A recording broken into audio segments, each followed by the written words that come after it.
कूष्माण्डायै नमः। सुरासम्पूर्णकलशं रुधिराप्लुतमेव च दधाना हस्तपद्माभ्यां कूष्माण्डा शुभदास्तु मे। या देवी सर्वभूतेषु मा कूष्माण्डारूपेण संस्थिता नमस्तस्यै नमस्तस्यै नमस्तस्यै नमो नमः। वन्दे वाञ्छितकामार्थे चन्द्रार्धकृतशेखरा सिंहरूढाष्टभुजा कूष्माण्डा यशस्विनी।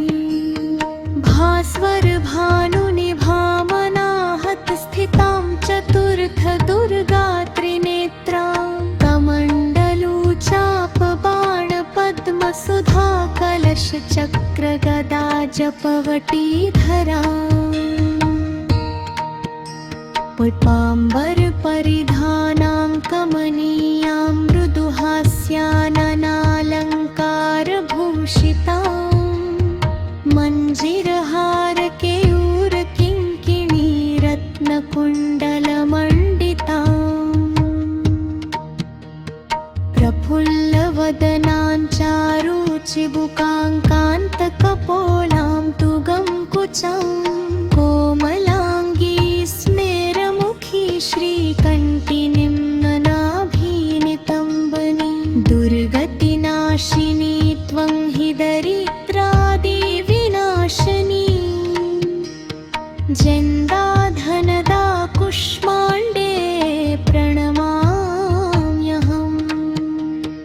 जगतमाता जगत्कर्त्री जगदाधाररूपिणी